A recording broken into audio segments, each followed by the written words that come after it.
For those of you that don't know, Octopath Traveler is Square Enix and acquires new RPG where all the graphics are 2D sprites, but the world itself is set up in this 3D style model. It's really cool. The lighting is dynamic and beautiful, and the sprites look like they're from the SNES era, but the world itself moves and breathes more than just a 2D RPG would. Along with the way the game sets up the world and the way it tells its stories, along with these visuals, the game comes across as this almost pop-up book style game, and it's a really cool choice that they have done, and I'm fully behind it. It makes me really excited to play it and see what else they're going to be able to do with this style of art, and the music is great. But let's talk about why the demo is really important.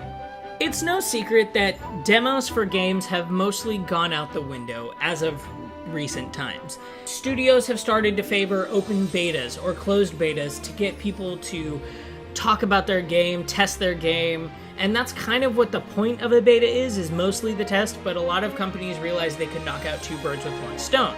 But I miss demos. I remember for the PlayStation 1 and 2, there were a ton of demo discs that came out that actually sold me on games that I wouldn't have gotten otherwise. And that is really the point of a demo.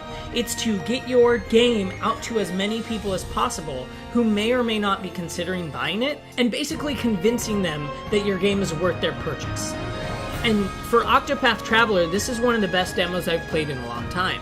And I think so because it does a great job at teaching the player what to expect from the game, which can be difficult for an RPG-centered game, as they mostly highlight in demos the combat system, and that's it. But the Octopath Traveler demo does more than this by having each one of the two storylines act as a tutorial for the game. One of them is a lot more story-centric, and one of them is a more general tutorial. And I would say Olberic's story does better at teaching the player what to expect from the entire game by letting the player know what the game holds just beyond combat. And it does this right off the bat by introducing combat not through a random encounter, but through Olberic's unique ability. And the game tells you that each of the 8 playable characters in the final version will have their own unique ability that interact with the world and NPCs in a different way.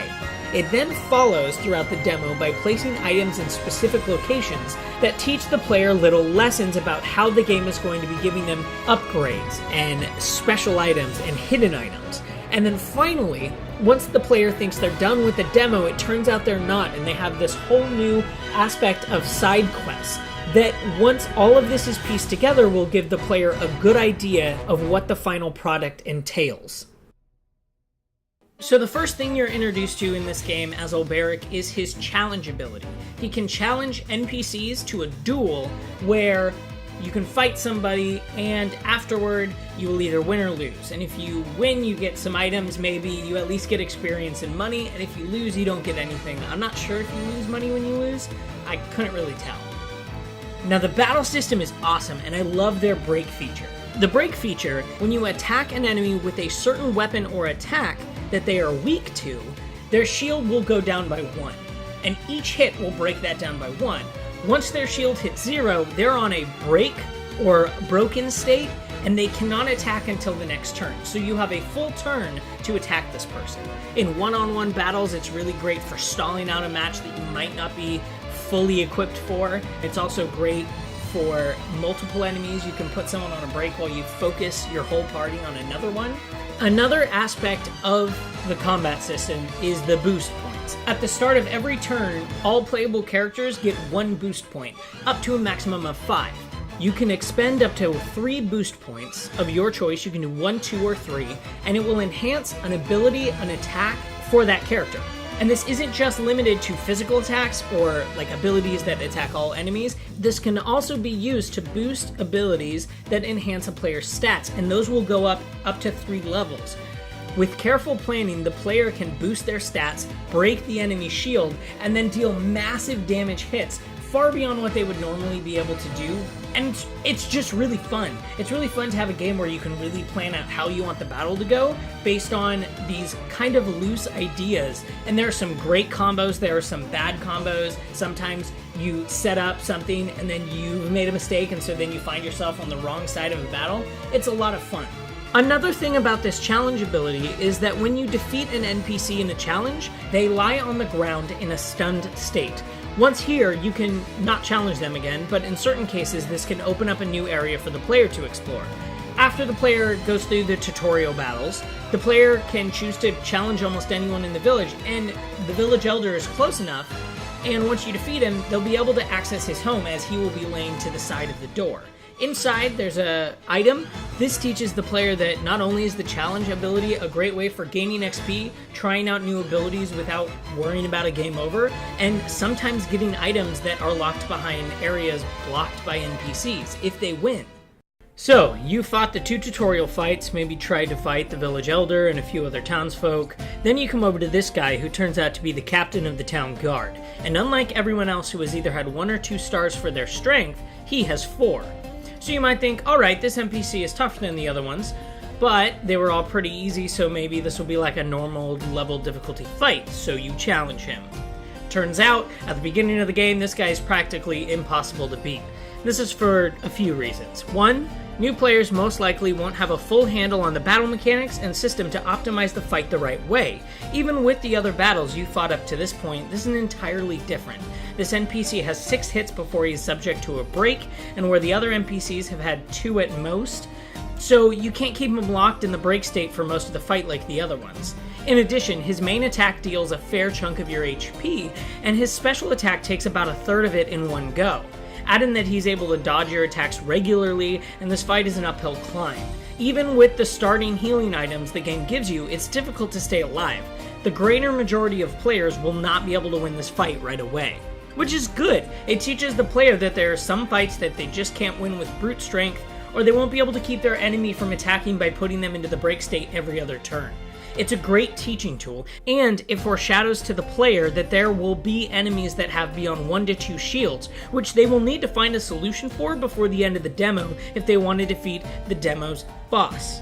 And what does the situation do? It presents the player with 2 choices. They can either continue on with the story and forget about the captain, or grind out a few levels, come back, fight him, see if that's enough, maybe have to go back, grind another few levels, upgrade their equipment from the village's store, and then come back and try and fight him again.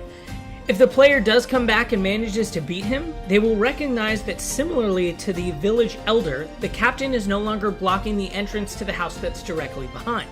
Inside, they will find a treasure chest, similar to the village elder again, and inside they'll find an accessory item. So awesome! The game has just taught the player that there are certain actions and paths they can take that will result in them being rewarded with treasure. And, most likely, when they defeat this captain, this will probably be their first accessory item, introducing the player to what those do, and it's one that greatly helps the player's hit points. It increases it by 100. It's awesome. As the player follows along the story, they leave the town and end up most likely fighting a few random encounters on their way to the thieves' den. They will most likely learn how to manage the break system and regular fighting to survive and be victorious. This is just a natural thing that happens in RPGs. The more you fight in a game's battle system, the more comfortable you're going to be with it. As they near the thieves' den, as the current quest of the demo leads them toward, they see this treasure chest nearby. If the players head straight for it, they will find a fire soul stone. Any game player is going to find a new item that they haven't had before and go, oh, what does this do? Let me go check what it does. Turns out it attacks all enemies, and that's pretty cool. But what does the game do after the player immediately finds this item? It puts the player into a fight with not 1, not 2, but 3 enemies. And while there may have been some random encounters up to this point with 3 enemies, most of them are very weak monsters and have maximum 1 to 2 shields. Most of the random encounters up until this point are 2 monsters at a time. 3 enemies ensures that the player can't keep each enemy in a break lockdown. An example of this is the player breaks enemy 1's shield, so it can't attack for 2 turns. It's on break for 1 turn, and then at the start of the next turn, the player is going to move faster than that enemy, so technically 2 turns away. Then, on that very next turn, the player breaks enemy 2's shield, and then the next turn when enemy 1 could attack, the player breaks enemy 1's shield again. So you can keep them in the stasis of being unable to attack as you slowly chip away their damage. With 3 enemies, the player can't do that. There's too many enemies to break their shield unless they use the abilities of Olberic, which you have a limited pool of special points, so you can't do that forever unless you have just leveled up, or you have to go all the way back to the town to heal. So the player goes directly into this battle with that new item in their mind. I can attack all enemies at once with this Fire Soul Stone. And sure, the player can choose not to, but how many people who play games do you know that don't want to try out something new almost immediately? That's one of the best parts about games. It's finding loot that does something cool and you want to try it for the first time. So the player will most likely use a Fire Soul Stone in this fight, and whoom! Massive damage. This also introduces the player to the fact that there will be different types of damage beyond just physical attacks, as we've only seen with the sword and the spear, such as elemental damage. And then, once this battle is over, and you venture forth into the cave, you almost immediately get another Fire Soul Stone. And this is the game's way of giving you the item again, because it assumes that you just chose to test it out.